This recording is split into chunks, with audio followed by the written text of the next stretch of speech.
If you are a frequent listener to the podcast, you know that we have been sponsored by Fuji Sports for quite some time now. Whether you're looking for apparel, equipment, bags, or accessories, Fuji Sports has got it covered. Go to Fujisports.com to see the latest selection of everything you need for your Jiu-Jitsu, Judo, or MMA journey.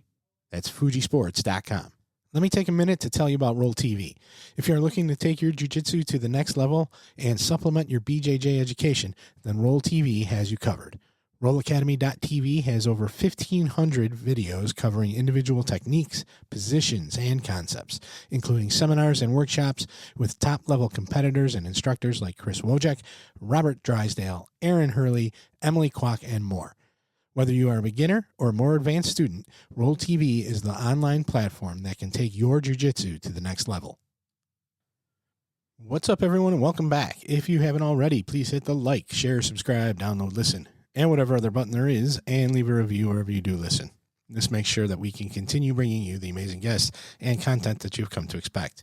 Today's guest shares his unique journey into the world of jiu-jitsu, discussing the importance of community, personal growth, and the teachings of legendary figures like Rickson Gracie and Pedro Sauer. He also discusses the evolution of jiu-jitsu and the importance of preserving jiu-jitsu's roots and self-defense beginnings. Here's the RŌL Radio with a David Kama black belt and a Rickson Gracie student, Jack Taufer.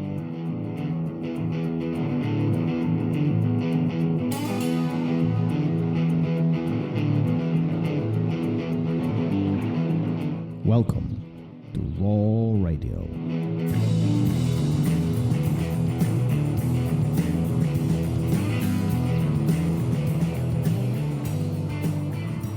And we alive. Jack, we alive. Okay, good. Some struggles getting this started, but I'm Really, glad that yeah. we are able to connect. How are you? I'm doing really well. I had a poor night of sleep, so I probably have bags under my eyes. But other than that, life is great. You look great. Oh, You look thank you. great. Thank you. I'm blushing. So before we start recording, we just learned that we have multiple mutual friends Yeah. all throughout life, right? Yeah. And Chris Bones or Burns, it is one of them, right? That's how we connected originally. But I just learned that Jay Valco, who is a black belt in Chicago area, is good. You guys have good relationship together. You go way back to your childhood. Yeah, that's right. And then we have that mutual friend in Africa. So- You're right. I mean, what a small world, isn't it? I mean, Yeah. does that happen anywhere else besides jiu-jitsu, where random people just cross paths and you know, we know so many people together? Yeah, I'm sure there's other like, I don't know, like probably in the judo community or like, you know, there's probably some other activities and stuff, but it is very unique in jiu-jitsu because it's definitely gained a lot of popularity and everything, but it's still relatively small in the grand scheme of things and relatively new to the world, you know, versus some other activities. Like I'm sure military guys have their fraternities and colleges and stuff like that, but yeah, unique. Jiu-jitsu is definitely unique in that regard. And you are in a unique opportunity with your current situation where you have direct, undisputed access to one of the greatest minds of jiu-jitsu. Do you feel like you are a lucky cat? Can we swear on the podcast? You can say whatever you want. Okay, I'm like, fuck yeah. I feel like very unique for this opportunity. Yeah. So for those who don't know, I mean, you work directly with Rickson Gracie, and you spent significant amount of time with him in the last few years, right? Am I correct on that? Oh, yeah. So real quick, just like my real brief history of jiu-jitsu. I was a young kid in Salt Lake City, and it's a relatively safe area. But I got jumped a couple times, and then I was a little skateboarder, so I'd end up in, alleys and abandoned pools and stuff like that. And you just run into, you just run into stuff, And so I was like, okay, I'm going to have to learn how to fight. I mean, I could smack someone with my skateboard. And my buddy and I, we came up with a plan. Like I was like, if a guy was going to come at us, it was like I would go low, he would go high. We would tackle him and just kick him in the face or hit him with the skateboard and run. Wait. Hold on a second. You actually develop a plan in case somebody jumps you? Yeah. because we would just run into it all the time. It's like, okay, if there's if it's like one guy, this is what we're gonna do, So we had to figure it out. I was actually like walking around nervous. It got to the point where I was like really nervous. So I decided I couldn't live like that anymore. I couldn't just be in fear. There was one specific incident that was my breaking point. I walked into the skateboard shop. Everyone's friendly there, but just because I had gotten like sucker punched a few times, I had some cholos chase my sister and I down the street. We had to like run from them. They came off their porch and just came after us. And we're 15. She's like 13, or she might have been 12. And they're like trying to rob us, and it just got like, I just got to the point where it was a lot of fear and anxiety. But I was in the skate shop and I had to have my back against the wall and see the door. And just this odd, like freaked out situational awareness, because I was in fear. I was actually just walking around in fear. And I was like, nope, I'm not doing this. I'm going to learn how to fight. So that we developed a plan with I go low, you go high. And then we have our skateboards and stuff. And, but then I opened the yellow pages. And for any of your younger audience members, there used to be a big book of phone numbers. Big book that was actually yellow. And it was yellow. Yeah, there was the white pages for individual house numbers, and then the yellow pages for businesses. But I looked it up. Oh, and I saw UFC. I think it was number 4 or 5. But and I was like, okay, I'm going to learn this great. And I didn't even know how to say it right. It was Gracie Jiu-Jitsu. I didn't even know the words right. But I found Gracie Jiu-Jitsu, and Pedro Sauer was teaching. Okay. Yeah, so I got started around 95 on that, and then I would take the bus up and then skateboard home because it was a kind of downhill. And so I had mentioned to you, like the pre-talk, I went and visited my brother. I was staying with him for a little while when I was younger. I had a half brother in Florida, and turns out, when I was there, Rickson had a jiu-jitsu seminar in Tampa. And so that's the first time I got to train with him. And I ended up moving to California. I met this woman, a girl, whatever at the time, because, I was around like 20. And I was like, I have to train with the Rickson guy. So then I ran into Dave Kama at a tournament, who's, I think, a 6th degree under Rickson. I think it's sixth degree under Rickson. But I had met him when he was a brown belt at that tournament in Tampa.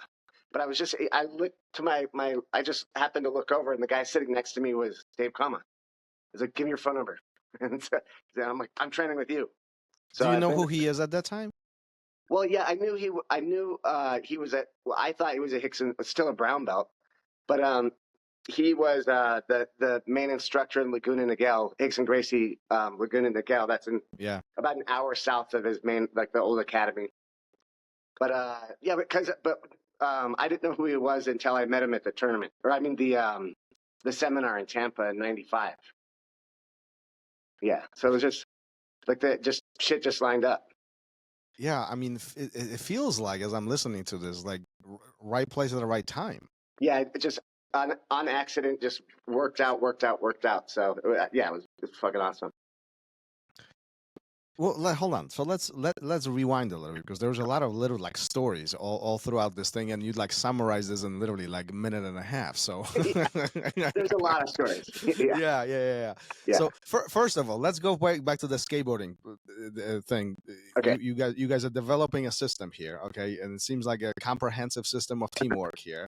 Do you guys rehearse this? I have to ask this. Do you guys rehearse this? You go top, I go bottom, or this is more like shoot off the hip? That was just the plan. I don't know if we got one of our a friend dumb enough for us to let us like tackle him and go, but that was the plan. It's like, cool, this is what we're gonna do.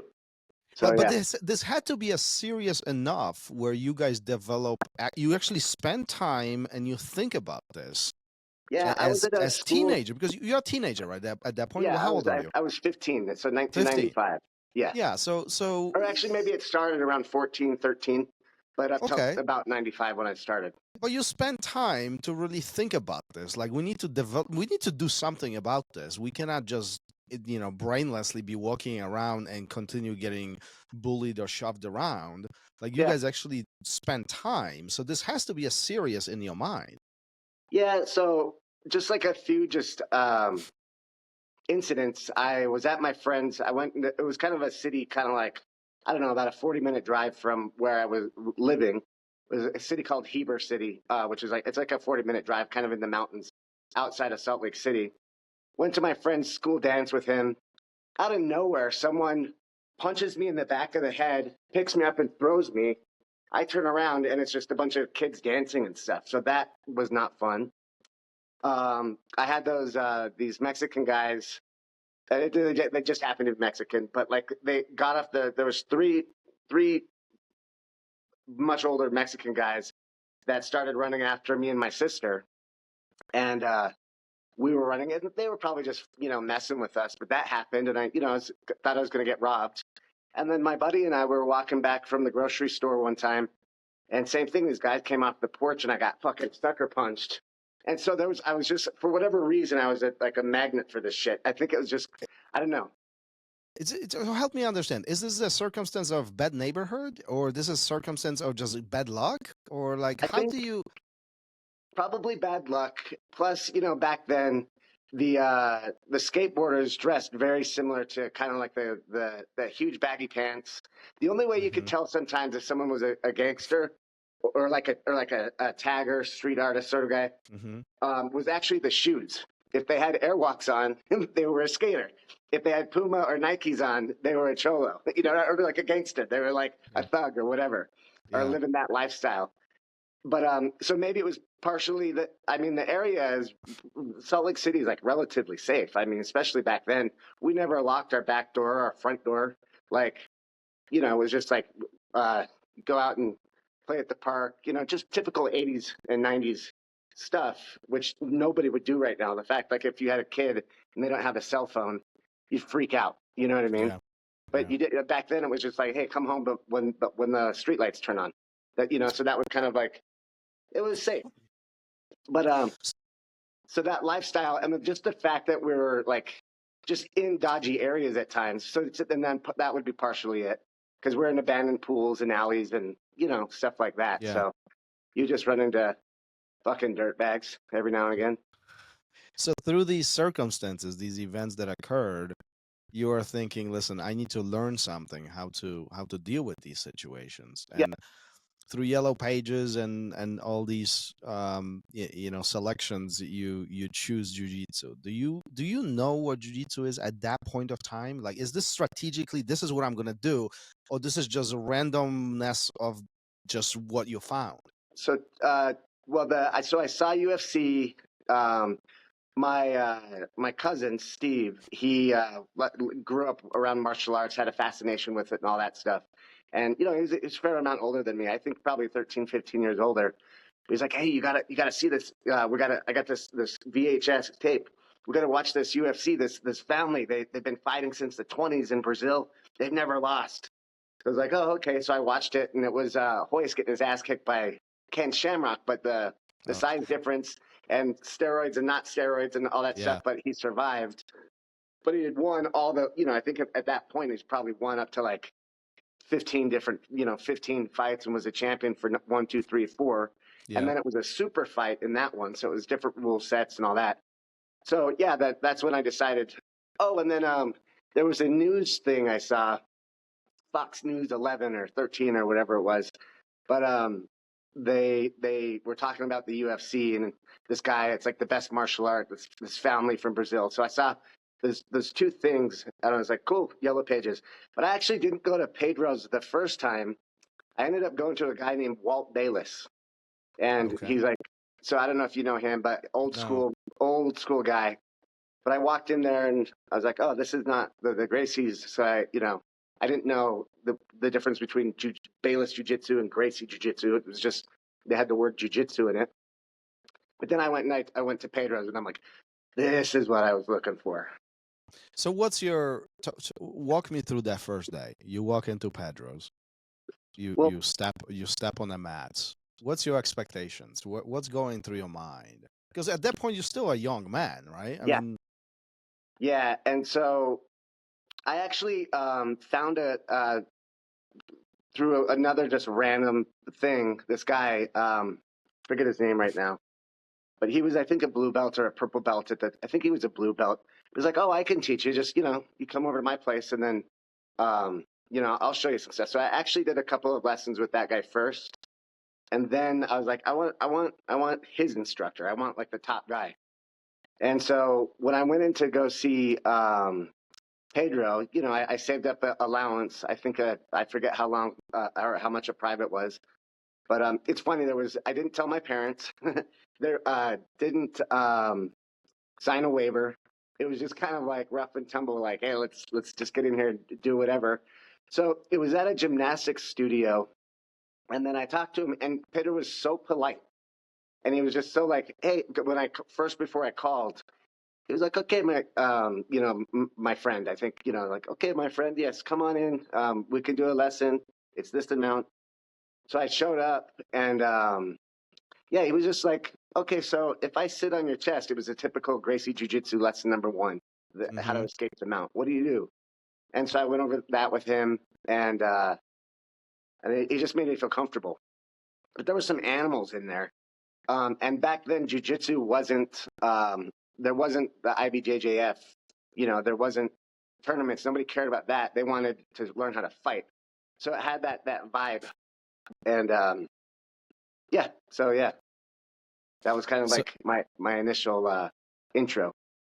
Does that meet your expectations at that point? Like, do you feel like you're taking things away from that first lesson, even though it might be basic? Yeah, absolutely. Yeah. You mentioned he made you feel comfortable. Yeah. Is that important when it comes to new students? I think so. And that, Rickson's actually bringing that up a lot. He goes like, the people that need jiu-jitsu the most are the people who were like me. They were smaller and afraid. So if you go in there and it's just like, and you're intimidated and terrified, you're probably going to quit.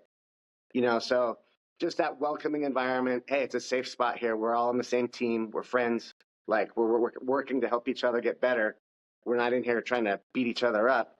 And especially, as a kid, I was the smallest person in the class. Maybe some of the girls were, the women in the class were my weight or size. But that was really important. I think it's actually funny. I digress. But I went up to Gracie Academy Torrance. Mm-hmm. This was right after Hiron lost to Josh Barnett. I don't know if you remember that, but he got footlocked somehow.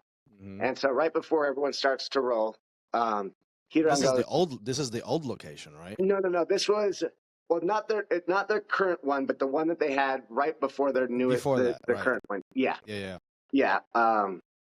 But I did go train at the original one, and I had lessons with Hoyce, lessons with Carlson, stuff like that. But he goes, my father, Hiran says, my father, he told me, never intimidate the students, make them feel comfortable, have a welcoming environment, and then don't beat them up. But he goes, a lot of people, gave me shit saying I tapped too fast. Like, I mean, does anyone, like, do you think that I did? I'm like, I do. It didn't look like it was slapped on, but I'm not you. He's like, well, I'll tell you this. My father said not to intimidate students, but if any one of you guys comes after my foot, I'm going to punch you in the fucking face. Okay, but anyway, let's have a good roll, guys. Let's have fun. It's like setting clear expectations, right?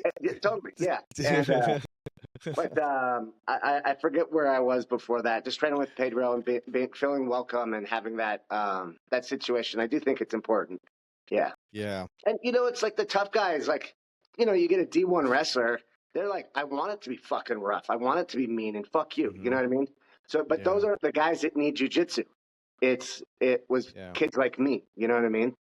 Yeah, so. And I think that's the important thing. That's the important item that I think oftentimes is missed. Yeah. The fact that people who come to learn jiu-jitsu, they are already vulnerable. They're already putting themselves in a very vulnerable mental and physical position where they probably thought about that first step of coming into the academy for many, many, many days. Yep. And putting them in that non-friendly environment, it just pushes them away immediately. And likelihood of them trying again is very slim at that point, right? Yeah, I agree with that. And it's like, I have, I've got friends all over the world that teach, And I got some people that have that approach. Then, like like the Valente brothers, I think they're really, really like that, like very safe and it's very controlled and all that stuff. Mhm. And then I've got friends that are like, this fucking pussy won't make it. I give him 2 weeks in my gym. He won't fucking make it. We have grinders in here, and then so you got that too. It's like, Yeah. you know, Well, I suppose that diversity allows different people to have different entry points, right? Because like Yeah. we can't argue there are some people who appreciate their rough environment, right? Yeah. Like you mentioned some wrestlers or some grapplers or people who come from that kind of background. Perhaps that might suit them better, right? Yeah. Yeah. So life continues on. You talk about moving to Florida. This is where you meet Dave Kama, and that's where you run into Rickson as a consequences of all of that, right? Yeah. Do you see the magnitude of these names that you are mentioning? I mean, Pedro, Sauer, Dave Kama. And Dave Kama is what he's Dirty Dozen, right? If I'm not mistaken. Yeah. Right? That's right. So like, Pedro Sauer, one of the OGs, Rickson, I mean, the OG, if not, like the goat of the goats, right? Yeah. Like, I mean, do you comprehend at that point of time, does that sponge around your head? Like, Not at that point in time. No. And it's funny too, because I remember as a blue or purple belt, like, what's it like to roll with Hicks? That's like, well, you're a blue belt, a purple belt or a brown belt's just gonna fuck you up. You know what I mean? And it's like, yeah. so it's like you don't understand this is what I tell people. Like the level from white to black is like, let's say this big. I have small hands. It's actually like this, like this big, Yeah. but because of the frame and everything. So white to black is like here, but then black to black is like here. You know what I mean? There's Yeah. the blackest of the black belts. Yeah. But when you're a blue belt, it's like I had the same experience if it was Rickson, a purple belt, or it could have been anybody because I didn't know anything. So I would just get smashed all day, and that was it. So I didn't understand who he was and all that stuff. I heard he was the best, but yeah, I did. It was all. So before we get to the Rickson stories, Yeah.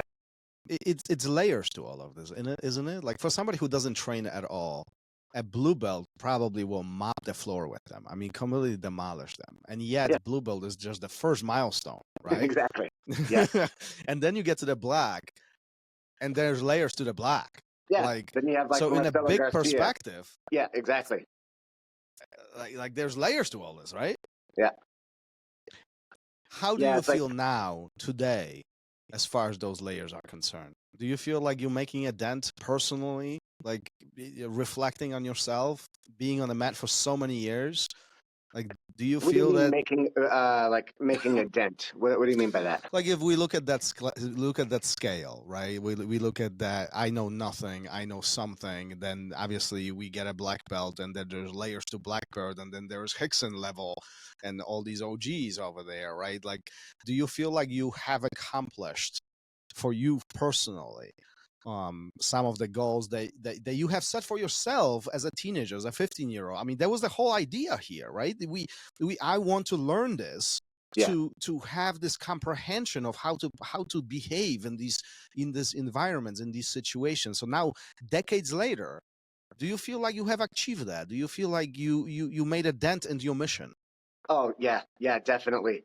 And what's interesting too is like, I don't know, there was so you said you like to talk about philosophy and other different things, but there's a stage of not know before you know. Like there's knowing about, there's like thinking knowing about, then you're like, I don't know. And then you finally achieve that stage of you're like, okay, I got it. But what's interesting is when I hit black belt, I was like, I want to get all the white belt moves up to a black belt level. So then that was like that was the new goal. But I would literally, my physical, I don't have the cardio. Like I've been a black belt, I think it's 13 years now, something like that. I don't have the hardcore cardio and stuff that I used to. I used to do like half marathons all the time. I was like in shape, yoga, lifting, training hard. So the cardio of when I first got my black belt, that Jack versus me, I would beat the fuck out of that kid. I like easily, so it's like Yeah, and then I've gone through the levels, and I've gone through like different phases of interest. When I got my black belt, I really wanted to start to teach and share. And then about 8 years ago, that's when Rickson came back. Like we used to go up and train with Rickson in the early 2000s. Dave and I and this guy Fernando, like another one of his black belts, we would drive up and train with Rickson. You know, it was like we would just carpool an hour drive up, and so we trained with him in the early 2000s, and then you know he fell off the map for a while. You know, and wasn't teaching when his son died, Hoxton. Mm-hmm. And then, so then when he came back, I was like, cool. Now, I think that was about 8 years ago. And so I really feel like he's been my instructor for the last 8 years. And so that's like, you know, having 8 years with Rickson, like with the man, that's good. And then it's on top of a foundation of a Rickson black belt, you know? So yeah, it's just been really just right place, right time, persistence. Yeah. What's the biggest lesson that you learned from Rickson? It's probably, I don't know, there's life lessons, there's like, you know, like friends, like sometimes with like just different perspectives. But with regards to jiu-jitsu, I would say it's cliche at this point, I feel like, but not it, for my group of friends and my contemporaries, we're always going to say connection, base, weight distribution, timing, this concept that he has that all these guys, my friends, Chris Burns, Michael Casey, Scott Bird, these guys, we have this group of people that go and train with Rickson right now. And, but they don't usually, they're not in their little statement that they're not saying there's a concept that Rickson calls the middle. And you're never overcommitted in any direction. And it gives you like three forks in the road. So if they close off two, you have that option. So it's like you're not leaning forward too much or you're not pulling back too much. You have a really stable base, but you can react to anything because you're not overcommitted. So, well, I had Scott on the show and I had Chris obviously twice at this point on the show. Okay. I didn't know Scott was on the show. Yeah, Scott actually visited my academy here for seminars. So I cool. had Scott here. Yeah, he was passing through Midwest, and so I had an opportunity to train with him hands on in person. Yeah, cool. But so we talked about all of this, and both of them, I asked this question. I'm curious what your perspective on this is.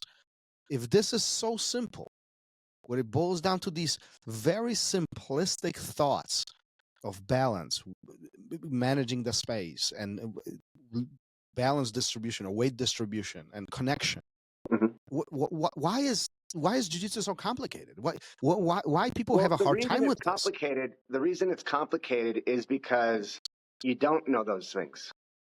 So, like, if you feel Rickson's mount, he doesn't like if you have if you're not in the middle, it's very easy for people to escape or throw you off or knock you over. So then you have to come up, well, I fell this way and then he grabbed that lapel. So now I have this 16-step process of blah.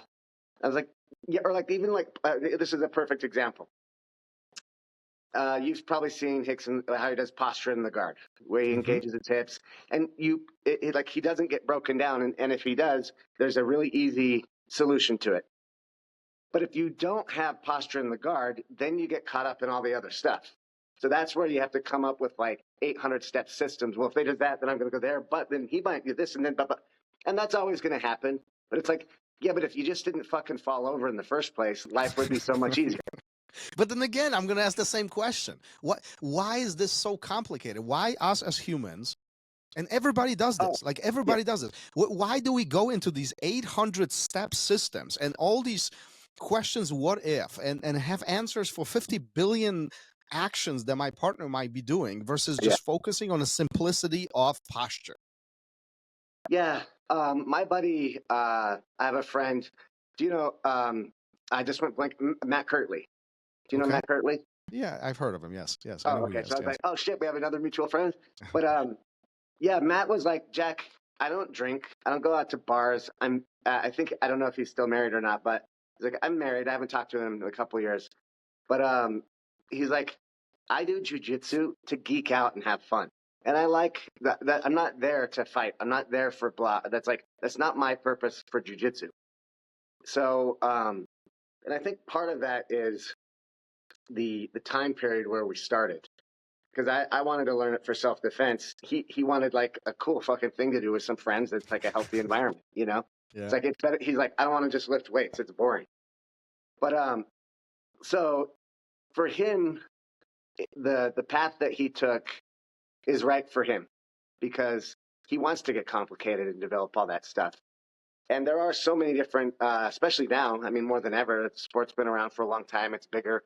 There's the internet and videos and all that stuff. But yeah, I like. There's that Bruce Lee saying or whatever. It's like I don't know. I don't fear the guy that knows 1,000 kicks. I fear the guy that's done the kick 1,000 times.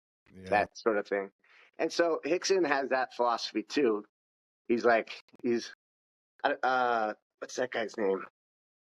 I'll remember it in a little bit. But this guy's like an encyclopedia. And he could show you 75, like probably 150 different moves from cross side. And then Rickson's like, yeah, I know like 5 moves from there. Because I just got them down like really fucking well. You know what I mean? So it's just a different approach, different goals and stuff like that. And it also keeps things entertaining when you do get into the complexity of it. You know, it keeps your mind going and all that stuff. But yeah, I got to tell you, man, just like some people use the words connection, base, timing, leverage, the middle, blah, blah, blah. Like I watched some loosely affiliated guys that did like a private or a seminar. They were like, okay, let's explore connection. And then they're just the way that they did everything. I was like, no, it's not even fucking close. Like that's not what it is. But they're theorizing on it, which is, I guess, a step in the right direction, and a curiosity about it, which is a step in the right direction. But yeah, so it's like easier to say than it is to like do. But that's the one reason like Rickson for the longest time wasn't putting out videos and content. It's because he's like, you have to feel it. Like that sensation is really important to you. Like if you watch any of Rickson's black belts teach, they don't just like show the move and then just watch people practice. It's like, no, do it to me. Like you're like Rickson, like man, I can't, I don't know what am I doing wrong? He's like, I don't know. Come here, let me feel it. And then he'll work with any student, whether you're a white belt or a coral belt. And he's like, no, you got to feel it. No, come here, do it to me. Okay, let me do it to you. So that's one ingredient that's missing. And I do think that kind of hinders people from understanding those concepts, you know. Especially today when we live in a digital world and everybody is trying to learn from video or from some kind of visual content. Yeah. And which their feeling is really not there just by design of the nature of the medium of how the information is being transferred, right? Right. And what's cool now though, like you know, you go to a seminar with a Rickson guy or something like that, and you get that sensation. Then when you watch the video, you're like, oh, that I see it now. That's right where that. So you can pick up these invisible cues and you know stuff like that.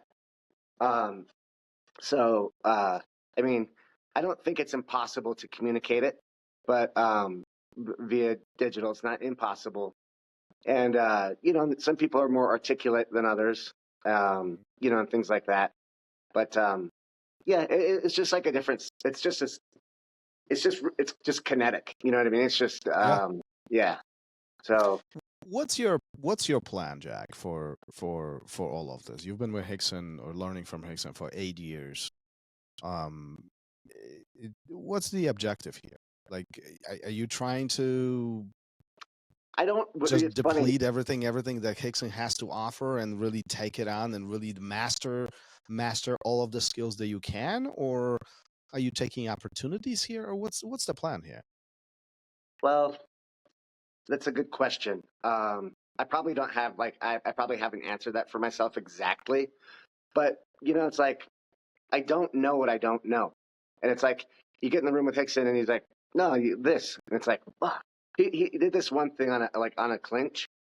And I was like, Rickson, I've been doing this was I don't know, it's probably 8 years. I'm like, I've been doing Rickson or jujitsu. I've been doing jujitsu for like 20 years, something like that. I forget how many years at that point it was, and I've never seen this before. Like I've never seen it. Like I didn't know that this was even a thing.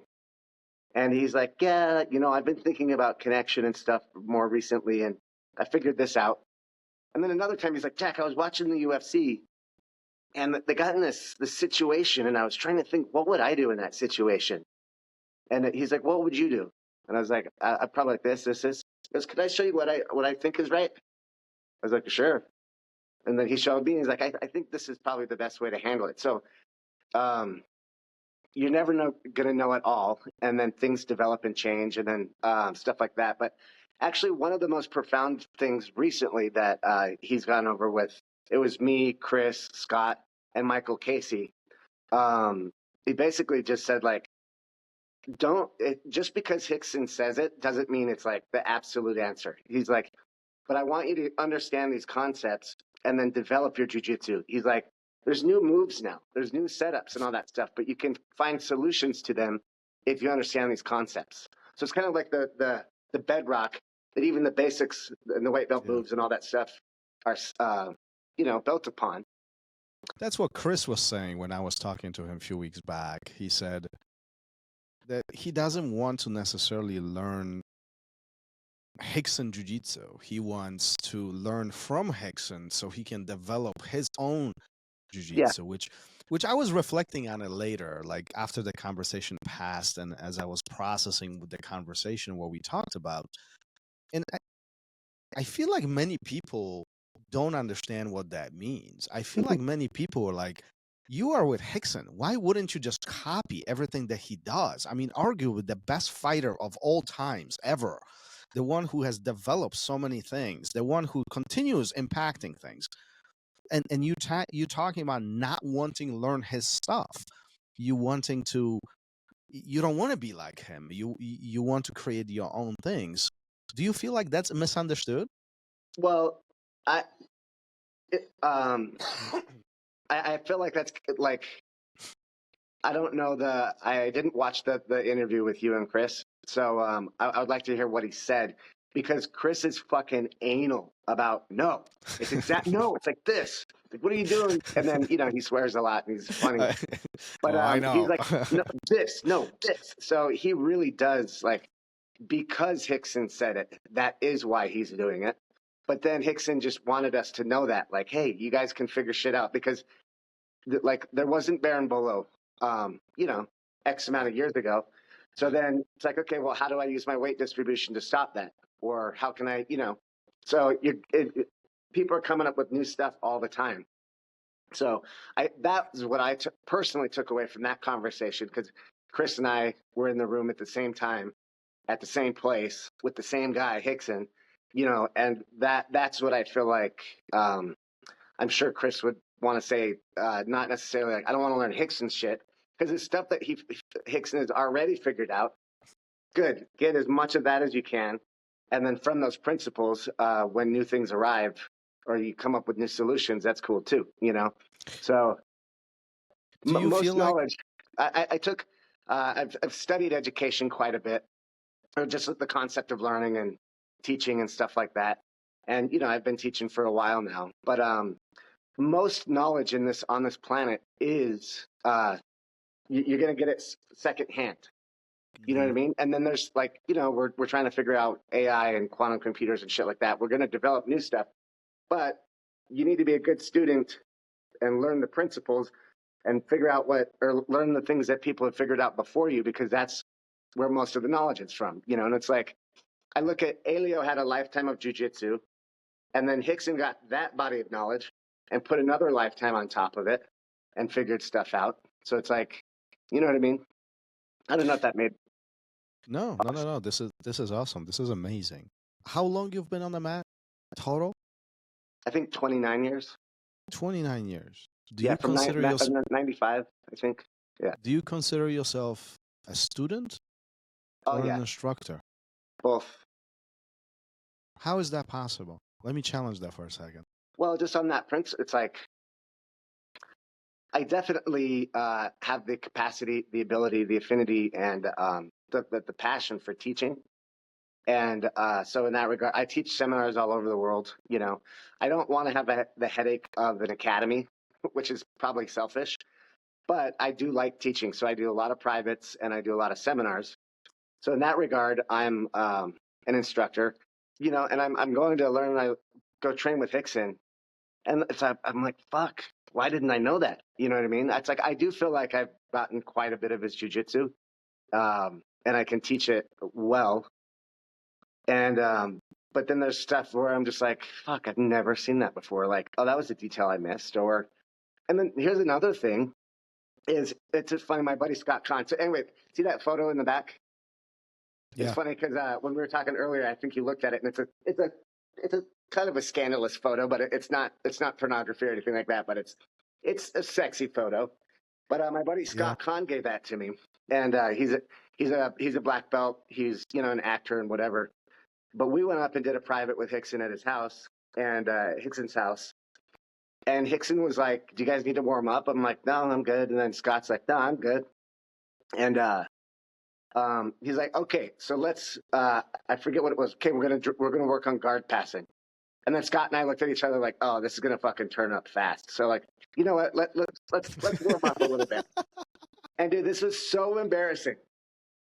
I'm sitting there, I'm stretching, I'm moving around a little bit, just, you know, because I'm like, I think this is going to be a really hard session. And sometimes the privates with Rickson go 5 hours.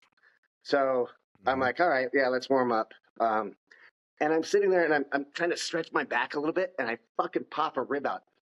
I'm just like, I was like, oh, like, it was like I couldn't breathe, and it was like my whole side cramped, and I was like, oh, this is so embarrassing. And I'm like, guys, I can't move. You know, and he's like, do you want ice and the CBD oil on my back, whatever? So I'm like, I'm just going to watch you guys fuck. And, but then, so as a student, as an instructor at the same time, Scott's I probably have like 50 pounds on the guy. So I'm like, okay, I want to see how Rickson teaches a smaller guy as opposed to how he teaches me. And then he was saying to Scott, he's like, connection's more important for you because, you know, you're 140 pounds. You're not a heavyweight. So it's like these details. And so I'm like, how is Rickson teaching that person? So I'm being a student of being an instructor at that point in time. And I kind of get frustrated at this point if someone new is in the room with Rickson, because he's like, okay, let me check this, and I'm like, fuck, I've done this. I've gone over this like probably 500 times with Rickson, and I'm like, this is a waste of my time. But on the subject of learning, the first obstacle to learning is to think you already know it. Yeah. So then I'm like, okay, well, if I have that opinion, then it will be a waste of my time. What detail, what words did he say, or how did he do it? What like nuance did he do? What was his emotional like? Sometimes Rickson will fucking yell at you, no, you know, but fuck that, da da. And then other times he's like really just like cool with different people. You know what I mean? So I can see like, okay, this guy has been teaching for a lifetime. How is he teaching this type of personality, that type of personality? What aggressiveness level? You know, different things like that. So I'm a student of being an instructor also. Why us as humans, we are so impatient? Like you describing, I've done this 500 times, and even like I can hear in your voice, it's like, like come on now, like let's move on. Freaking, I want to learn something new. But that's very natural to us humans, and especially for somebody who is not seeking to be an instructor, somebody who just wants to learn new things. I mean, I don't know about you, but I have students who are like, oh, like they roll their eyes. We've done this a million times already. Like, and it doesn't mean that they can do it correctly, but their mindset is set to, you know, I want to learn something new.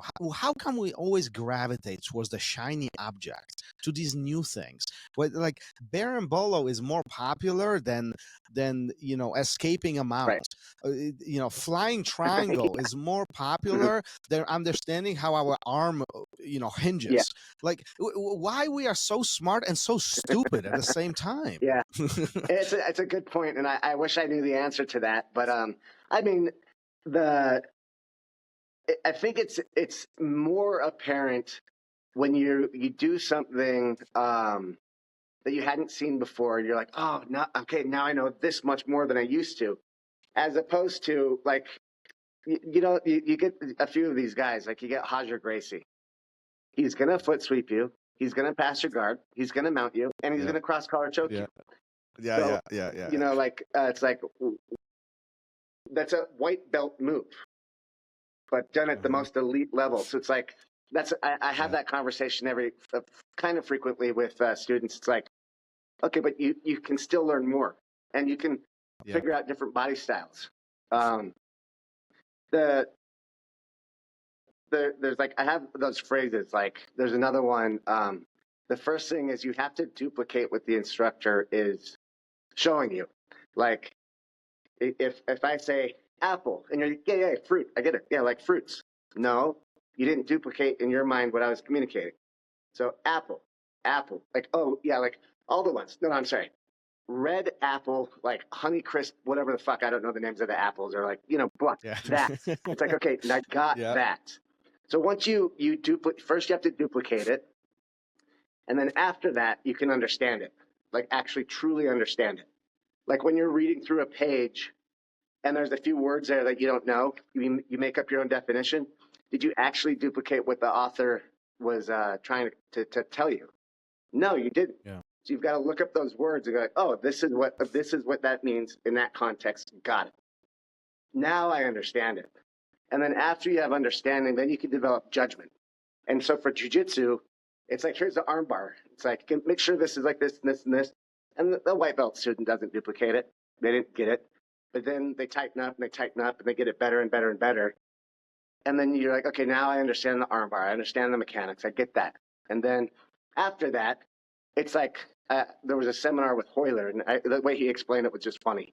He's like, the guy's got a neck like this. I'm going to compete against him. It's like that. Like, fuck, I don't know if the choke's going to be good. He's got little T-Rex arms. But I look at his feet. He's got size 15 feet. I'm going to footlock this guy. But that's the judgment, and the strategy. And and that's the difference, like, I think, between a brown belt and the black belt. It's just the experience, the time on the mat. You know when to push. You know when to just take a break. You know when to breathe. You know when to, you have the strategy down. And I think that's like, duplicate it. You understand it, and then you develop the judgment. Like, when's the right time to do what? So that's, Is jiu-jitsu hard? And it never ends. And it's like you can always get better and better and better at stuff. It's like, it's just crazy. Yeah. That's like, that's kept me. So you said, what's the end goal? Earlier you asked me what was the end goal of like training with Rickson and like this. So I don't know, just to constantly improve. Like the body starts to fail, but the knowledge and the experience goes up.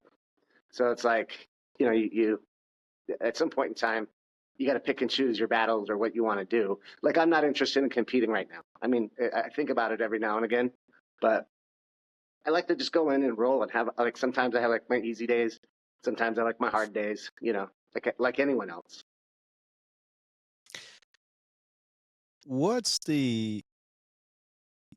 going through your mind when you have these sessions with Rickson?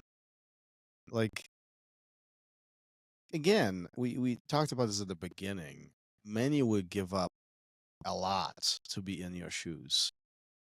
Some might call you the luckiest cat, and but I'm trying to look at this from different perspective. Yeah. Jack wakes up, whatever, you got your morning routine, you going to see Rickson. What's on your mind? Like, what it is I guess I'm trying to paint a picture here. Is this just a normal day in your life? Like, nothing, it's just you strolling in, like life is good? Or are you truly really appreciating the luck that you have? Here's the thing of my opinion about Rickson's personality. Is that, like, he even, so this was my observation earlier, but like, he just does what he wants. Like, you know what I mean? And he's like, I don't know you, he doesn't owe me anything, right? So if he's just having a bad day, he's like, look, I need to cancel. Or like he was in his book, Choke, he was like, I got a business meeting in Japan, I'm driving on the freeway, and my daughter calls me crying, I'll pull over. This is my priority now. Family is. So I'll cancel my business meeting. So I was at Rickson's house, and I was fucking exhausted. We were training hard, and like I was like sweaty and whatever, a bit out of shape. But I'm like, fuck, I think I'm done. He's like, okay, because we're on the mat for like several hours, like 2 or 3 hours, and I was like, you know what? Actually, fuck that, Rickson. I don't know if I'll ever see you again. I don't know if you're just gonna quit and go to Brazil and like just whatever. And oh yeah, I want to maximize this day. It's like, okay, good. Let's keep training. Like, what else? What do you want to know? What questions do you have? So I definitely don't. I want to tell you one other story before you ask your question, because it's on the same vein. So I don't think I'll distract you from your question. But when he came back from Brazil and whatever and started teaching at Krohn's Academy before Krohn's first MMA fight, he was teaching on Mondays and Wednesdays. And off the side of the mat at the end of the training session, I just went over and I talked to him and stuff like that. And I was asking him how he figured this stuff out. I hadn't seen these details before. And like, it's not like I've trained with many of your black belts. They're not necessarily showing this. And he was like, he was just telling like some stories about how he figures certain things out. But what he also said, and you go, I'm like, I really appreciate this opportunity. And he's like, yeah, there was a point where I thought I was just going to quit and just go to Brazil, and I was going to open a juice stand on the beach.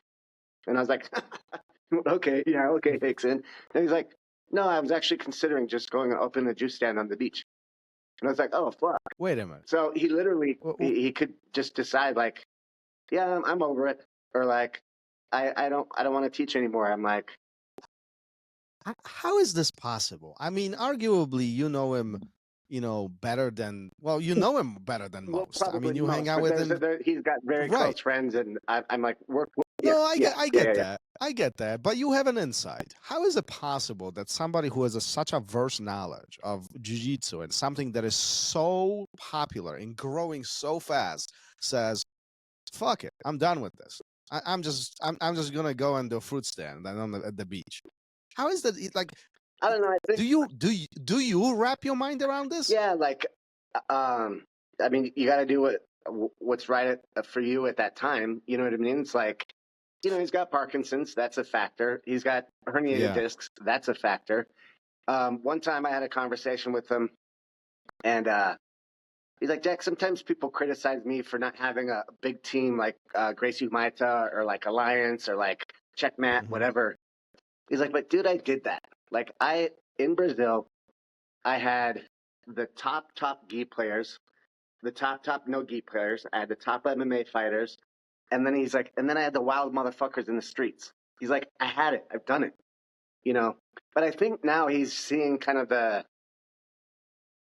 deterioration of, I can't say deterioration because it's evolving and it's changing, but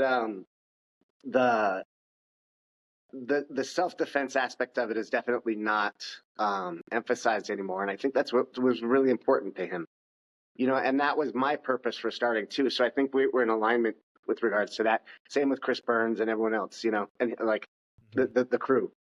But so I think he sees that it's like, like he said he was talking to a student. They went into a jiu-jitsu school. He's like, yeah, I got all the medals on the thing. We create champions.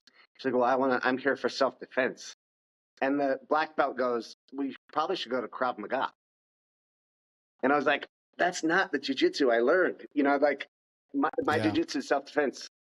And another thing too, it was one of Rickson's black belts, Henry Akins. He said, Jack, in my opinion, and this was his opinion, and it makes perfect sense to me, but he said, I think that jiu-jitsu should always work in a self-defense situation, and then it should work gi and no gi. And then the last is a tournament. Like, that's the least important out of the things. And I thought about that, and it's like, Rickson's Jiu-Jitsu, it does work gi and no gi. I mean, the only exception or what's different to that is it's just a few chokes. But all the moves, gi or no gi, it's the same Jiu-Jitsu. It's not two completely different sports. And the way he's doing stuff is they're moves that work in self-defense. So I'm like, that's the Jiu-Jitsu I want to learn because I feel like it's complete and well-rounded. And but then I have my friend Matt Kirtley. He's like, yeah, I don't want self-defense. I want to do that. So I can't say he's not wrong for feeling that way, but I'm gonna go. What if you learned one that works for all of it, and practice that? I just think it's the most efficient approach. So if that's the case, how come everybody doesn't do it that way? Because everyone has a different purpose. And I can't tell you what's right for you because maybe you're fat and out of shape and you just want to do something that's not because you hate running, or and then I don't know, it's kind of like, I don't know, judo. It's the same thing that happened with judo. Judo evolved. It used to have striking, and it was a complete art. It had leg locks, it had double legs and single legs and whatever. But due to I think from conversations that I've had, it's like due to the Olympics and exposure and the money, you want these high amplitude throws, and so it devolved from a complete well-rounded martial art into almost exclusively a throwing art. But then the throwing art aspect, it's at the highest level that it ever has been. And then jiu-jitsu was the same thing. It was a really well-rounded stuff. But now it's like you just got people who just pull guard and then scoot and like whatever. And it's like there's nothing wrong with that, but that's what wins a tournament and has more exposure. And like, Gordon Ryan is not a fighter. I mean, he might eventually fight.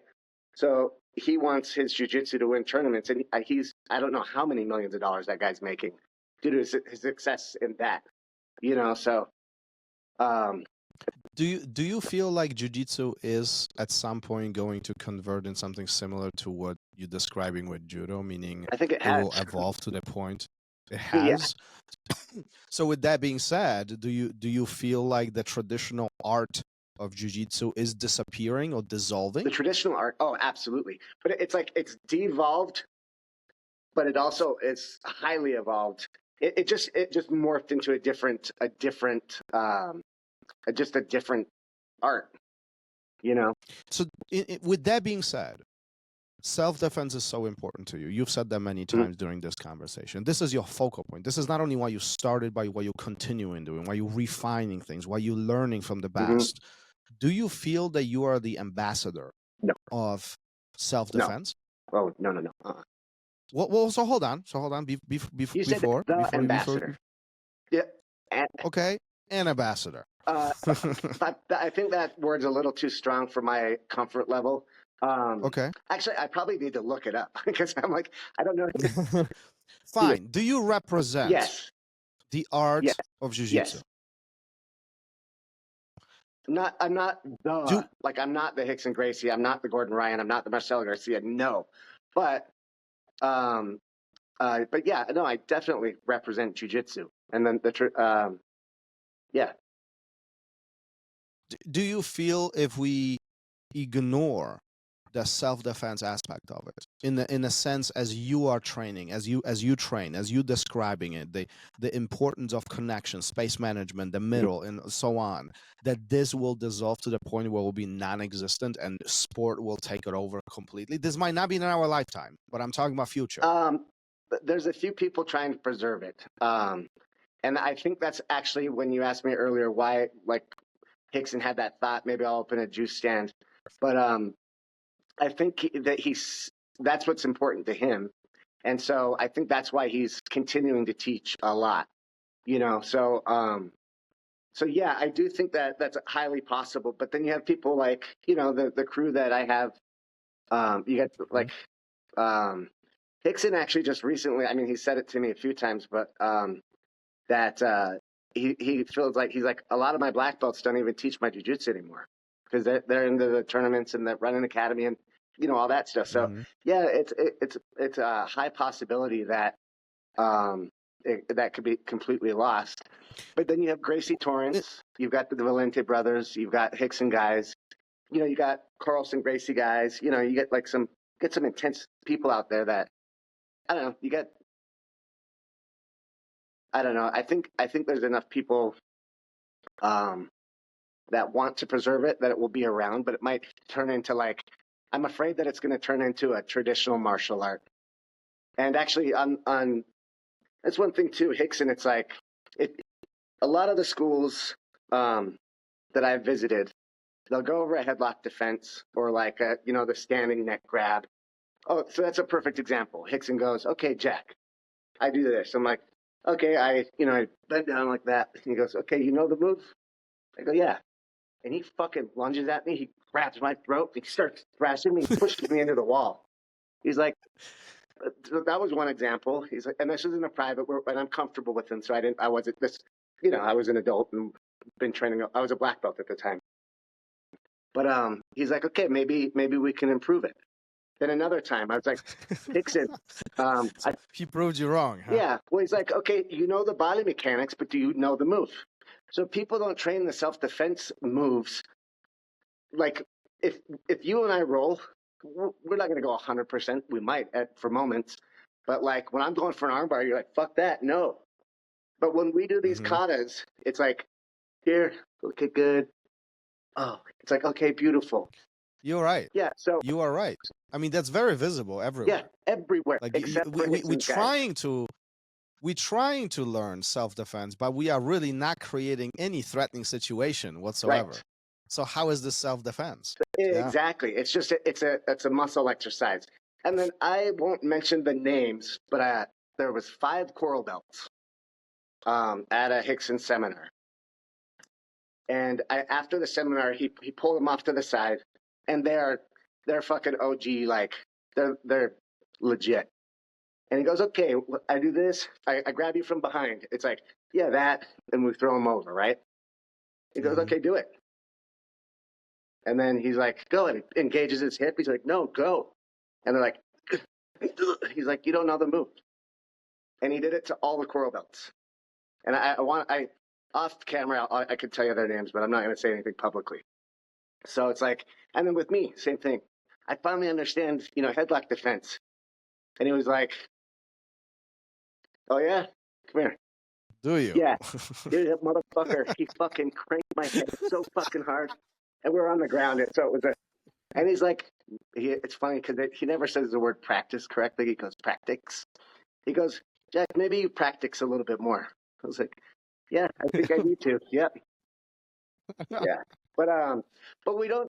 I feel like, correct me if I'm wrong, and I've never been in the one-on-one with Rickson, but I feel like there is a lot of passion surrounding jiu-jitsu, but there is also like this almost sarcasm of, you really don't know yet. Yeah. Like you still got work to do. Like maybe you've been on the mat for a few decades, but let's still improve. Oh, yeah. Let's still work on this. Yeah, and all of us in that room, you're not supposed to say the word retard anymore, but every one of these guys, Chris Burns, me, Scott, blah, blah, blah, blah, blah, we've all had our fucking retard moments. And I'm kind of like, you don't fucking know that? Like, what the fuck? Like, you're like, no, dude, God damn, put your foot. And then, and they've looked at me the same way. You know what I mean? So it's like, and that's why I'm still a student, but I also like to teach this stuff. And, so and it just keeps it fun and interesting. And so, yeah. One of the questions that I wanted to ask you, and we pivoted into something else as I wrote it down here. So it's like when you go to these sessions, do you have a list of things that you want to ask? Sometimes. Or is it more of like you go with open mind and see what's going to happen? I guess I'm trying to figure this out because many who listen to this have never been in this opportunity. So like you go into a session with Rickson and you actually have questions for Rickson. Like you're going to ask the best of the best of the best. You're going to ask him, I want to know where this finger goes, or how do you distribute the balance, or where the hip should be, or where the connection should be. Yes. Sometimes, because we all have those moves that we're just not good at, or like, gosh, this guy keeps escaping. What am I missing? So sometimes I'll go in with that, but then I've trained with them a lot, so I'm like, when we're in the room, it's like, okay, we're doing this one again, or oh, you explained that one a little different, or showed like the next level on it. But I don't. I'm at a stage right now. I mean, we all are, but I don't know what I don't know. I forget the philosopher, but I remember Donald Rumsfeld. Do you remember him? Politician. Mm-hmm. Oh yeah. Right around 9/11. I think it was right after 9/11 or whatever. He gave a speech, and I had people like, "Look at this fucking idiot! Look at him do the sentence." And I'll tell the sentence. But he's like, "There's known knowns, there's known unknowns, and there's unknown unknowns." So on that last stage of the unknown, I don't know what I don't know with Rickson, but I know a lot. I know a lot of his shit. So sometimes it's just like, hey, I'm having a little difficulty. Like sometimes when I go for that sweep, they do this. What he's like, oh yeah, maybe like just you need more hip, Jack, like this, or just your timing's off or whatever. So you get those nuances. But then I'm like that clinch thing that I was talking about. I'm like, I didn't even know that was a thing. Like Jesus Christ, Do you feel like in preschool at that moment? Like I'm trying to visualize this. Like you've been on the mat for 30 years. I feel like I'm on the PhD program.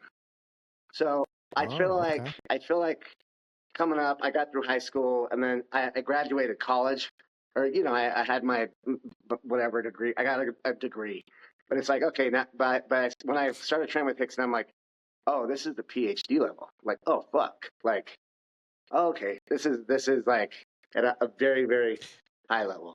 Do you ever go home and like think to yourself, what the fuck just happened? Yeah. Like I don't even know what I don't even know what I experienced. Yeah. Yeah. Like but sometimes it's because we cover so much stuff. Like because like I think the last training session I had with all the guys was like a 5-hour training session, and then we'll take breaks and like talk about jiu-jitsu or philosophy or, get water or like some snacks or whatever the fuck. But yeah, sometimes it's like, I'm just like mentally exhausted. Like that was a lot today. And then there's times where I'm like he did this, cause Chris asked, actually, Chris Burns, he was like, when would you pull guard? Like, we talked about Crohn's fight. And like, it's like, when would you pull guard? Why wouldn't you go for the takedown? Different things like that.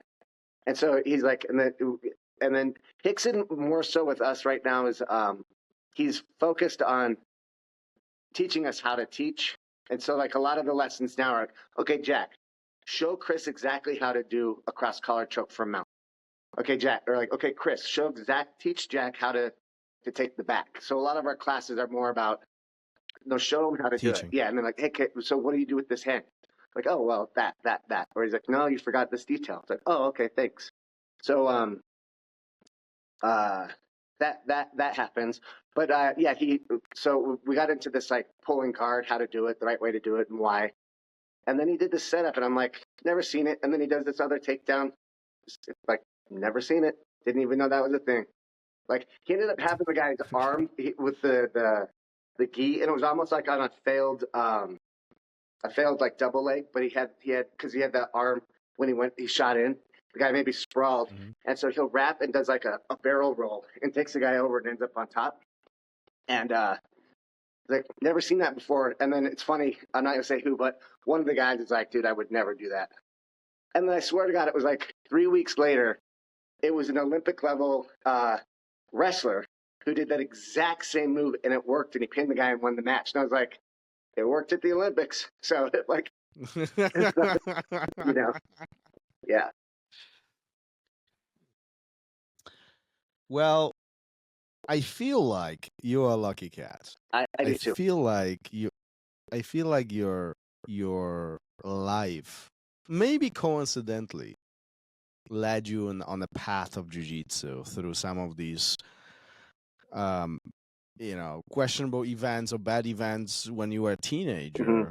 But I do feel like things happen for a reason. Do you ever sit back and like think about what would happen if you were not bullied when you were 14? What if you didn't, I don't know, you went to play checkers instead of jiu-jitsu? What if you stumble upon karate Yeah.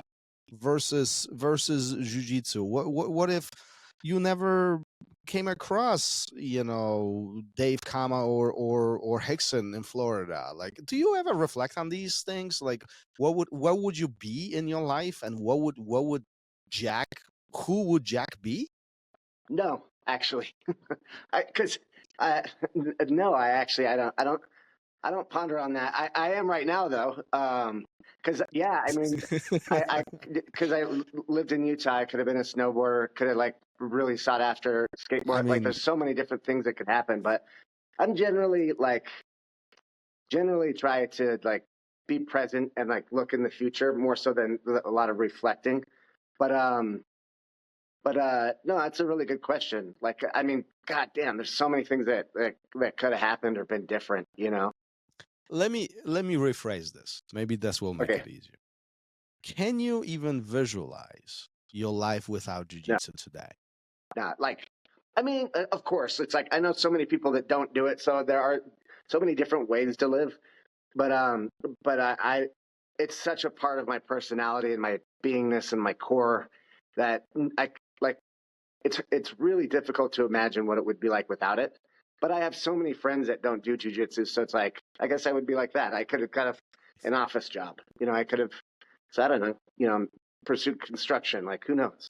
But Well, I'm glad you didn't. yeah, me too. Because Yeah, we have what? me too. Yeah, I really do have like a lot of just like I have such an incredible family. I've got some of the best, like the ride or die fucking solid friends. So it's like I do have a really nice life, and I know that there's people that don't. But it's like someone's like the best way to predict the future is to create it. So Yeah. and it's like obviously there's things that are out of anyone's control, and nobody knows. Like, we could get hit by an asteroid tomorrow, and like it's like there's nothing you can do about that. But like you can set a game plan and like work towards your goal. There's going to be surprises and down like pitfalls and stuff. But I just like that concept of like create your future and all that stuff. So like Chris Burns is a perfect example. Well, actually, me when I bugged Rickson for a year for a private. And then finally I was like, hey, I'm doing a seminar in the Philippines. They're flying me down there. And he's like, oh, really? Okay, yeah, let's come up to the house and we'll review some stuff. And then like same with Chris. Chris Burns. He bugged Rickson. I think like I bugged Rickson a year for the private and I finally got it. I think Burns bugged him for a year or longer. Emails, hey, what's up, Master Rickson?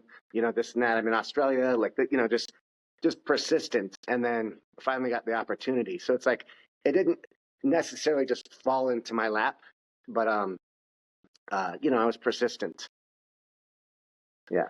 Is that what it takes? Yeah. Persistence. Yeah. That or like a really like a good hookup. Like be like, all right, I'll fly you in. Like fly in, let's go. So one or the other. But yeah, he's I do think that's what it takes. I feel like it's kind of like almost. I'm being sarcastic, but like in feudal Japan, where the student would sit out of the master's house for like, or out of the like dojo. Outside through the rain and exactly, all that. Yeah. So it's a version of that. But look, like in a way, that's what you're doing. Yeah, and like you are. I feel like we are all at the mercy of these people who look. He doesn't have to share any of this with anybody. That's the point. Yeah. He does it because he loves it and he wants to. And I think this is where a lot of people underestimate this. Like, there's many individuals and personalities in jiu-jitsu community and world who do this for monetary reasons. I don't feel like Rickson does this for monetary reasons. Perhaps there is a benefit of that, Obviously. but this is more of a passion and love for this art. Yeah, I feel like he doesn't want to just teach anybody. You know what I mean? It's like he wants to teach people that have the same passion. On that note, it was funny. We got in an argument one time. So he's like, Who, you and Rickson? yes, because I moved back to Utah about 4 years ago. He's like, cool. So you're going to open a school? Because I was teaching at an academy, and I was teaching every time I would see him in LA. I was constantly teaching. He's like, yeah. So are you going to open a school? What are you going to do? I'm like, I don't want to run a school. I think I'm just going to do privates and seminars. And it, like, honestly, it seemed like he was just offended. Like, what? Like, what? And he's like, man, what are you? You're just like an amateur? And I was just like, hey, man, I'm not an amateur. Blah, you know, I got like offended on that and whatever. We sorted it out, but no, and it's like he wants to. He's really interested in teaching teachers, you know, just to preserve and share the art, because that's gonna reach more people than, you know, having like just like focus on one competitor. He still has those competitors that come in, but I think he's more interested in teaching teachers. But that's just my. Well, that's what preserves the exactly. art. That's what pushes it yeah, forward. and that's why right? I say it's like a PhD program, because, you know, yeah. So from that you become a teacher, you know. Yeah. Well, good for you. Hold on. Yeah, thanks. So tell me about you real quick. So when did you? I don't know nothing about you really, except for. But this show is about you, not about me. So when did you start jiu-jitsu? 2000, the year 2000. Oh, cool. With Rickson Gracie Senior. Senior. Yep. I took Senior. Yeah. two classes with him. He had a school in Hollywood on a second story of this building, and I went there. This would have been Vitor Belfort was first like in the UFC, but I think I was still a white belt, and we were working on passing the guard, so I just like grabbed the guy's leg, I fucking threw him, and I just dove on him, right, boom, and Carlson comes over to me and he's like, "Good fight," because he barely spoke any English, but good fight. Well, listen, he was a man of few words, like whole five. That's it. You know, I was like, no. But I love the man. I think jiu-jitsu was very different back then. First of all, that's 25 years ago. You know, long time back. And then, you know, so culturally, and he was really passionate about it. You know what I mean? Like really passionate. Yeah. I remember when we might have had a student or two who didn't get it, like they couldn't figure it out, and literally he pushed the class longer and longer and longer, and nobody's leaving. Like he didn't care that you had to go to work or get your kids. No, you're not leaving. You're not. Class is not. You know, you staying, and we are figuring this out. You know, like I remember all this. Like it was a great time, and I tell all my students, jiu-jitsu is very different today than what it was today, what it was back then. Not only from a communication perspective, we didn't have the tools. Like I've said this story on the show many, many times, but like I remember having a book, jiu-jitsu book, you know, and you have 4 pictures on each page, and you're like, I remember sitting in a corner with guys and scratching your head. How did he get from point 2 to point 3? This doesn't make any sense whatsoever. And you sat there for half hour trying to figure stuff out.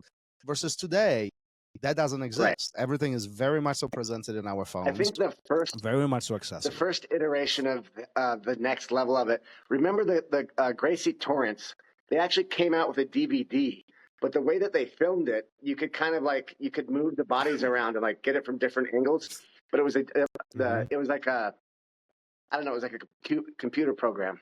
And when did Carlson pass away? Was it 2005? No. It was early 2000s. Yeah. Senior. Around there. Are you Googling it? Yeah, I mean, 2006. 2006, okay. Yeah. 2006. Yeah, I remember that. I was here. Like, I remember that I was yesterday. I got a phone call. We knew he was sick. Wasn't Valco was there too, right? Yeah. It was, It's like, look, if you look at Chicago Jiu-Jitsu, Chicagoland Jiu-Jitsu, like all the suburbs in the city in itself, it really back then, it was Gracie Barra and Rickson Gracie. There was nothing else. And then as time went on, you know, a few other guys, you know, came along and started, you know, surfacing it up. And after Rickson passed away, the original Rickson Gracie team kind of sort of fell apart. It unfortunately kind of did. Guys went their own ways and kind of opened their own places, you know, and changed teams and so on. You know, it was a few rough years for Gracie Academy here in Chicago after Oldman passed away. You know, and then things were resurfaced, and Junior that's kind of right. took Yeah, it upon I himself forgot about that. Junior went up to there. rebuild Yeah. it, and he's here to this day, and they have a very strong presence, but it was it was him and Gracie Baja here, and there was nothing else. Yeah. And then things kind of start surfacing it up as he passed on. Yeah. And he wasn't that old, only 70 some. So Yeah. it was unfortunate. And- It was unfortunate. and, But listen, that kind of it all brings me to the same point. Is like that's one of the things guaranteed in life. Like we all will be Yeah. gone. And how do we pass on the knowledge that we Right. have? How do we Make an impact.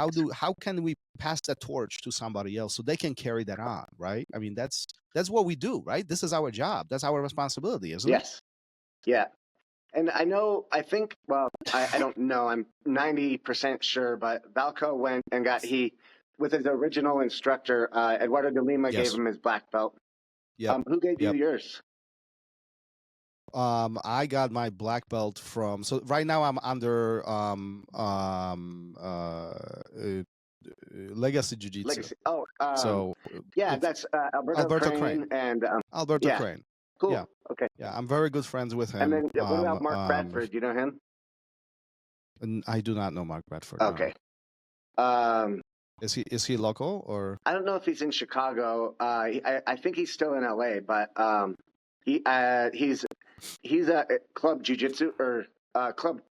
It's CLUBE. I think it's like the Portuguese way of spelling it. Oh, okay, okay. Club jiu-jitsu, Yeah. but I think he's a black belt under Alberto Crane. I could be mistaken on that. Yeah, I mean, there's so many of black belts within Legacy, under Legacy umbrella that it's I don't know all of them. Yeah. I do know a lot of the guys from Burbank. I'm there quite frequently. Okay, well that's what you said earlier.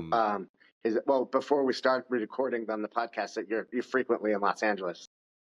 Yeah. I'm in LA a few times a year. Cool. Yeah. So I gotta come visit you one day. Well, I'm in Salt Lake City now, so. But okay. What you might want to do is go down and pop in and train with Dave Kama. Yeah. It's super laid back school, really small. It's actually more of like a club than it is like a school. The Dallas location's being run as a school, but yeah. Yeah, that's OG. That's right there. I mean, that's Dirty Dozen. That doesn't get more historical than that. So yeah, I love these opportunities to even just have these conversations. Dude, so I do too. It's fun. Amazing. Yeah. Yeah. Listen, Jack, we've been at this for freaking almost hour and a half. Oh, okay. Oh yeah. I think it's been a little bit longer. I mean, we started it right around noon. Yeah. So it's Yeah. Cool. Yeah. So listen, I want to be respectful of your time, but listen, if anybody wants to connect with you, I know you're not huge on social media, but if anybody wants to connect with you, you're such a great resource, and you do private lessons, you do seminars. Where are you accessible? Where anybody can connect with you, contact you? How's that work for you? My name is I think I'm the only Jack Taufer on the planet. So if you Google my name, I'm the only one that comes up. There's no other Jack Taufers on Facebook or Instagram. So on either Facebook, Instagram, or at gmail.com. It's JACKTAUFER either on at Jack Taufer or Facebook or Gmail if they want to shoot me an email. Well, and as always, I will make sure we include all of the links and all that information in the show notes. So if you guys want to connect with Jack directly, perhaps seeking some inside knowledge from what he's working on with Rickson, it's great opportunities. I would definitely take advantage of those. Jack, thank you for being here. That's number one. Thank you so much. Thank you for sharing. Yeah, I mean, it was a great conversation. I had many laughs, and I love these engagements because that's life is too short. I feel like we need more people who have fun and passion and share that passion with everybody all around. Well, thank you very much. And like I said, I do appreciate the opportunity to be on here, and I'll definitely share this video on my social media and stuff like that. So thank you. Thank you for listening to RŌL Radio. If you enjoyed the show, don't forget to leave us a review and help us make the show even more amazing. For future episodes, check out our website and follow us on all major podcast platforms. Take care.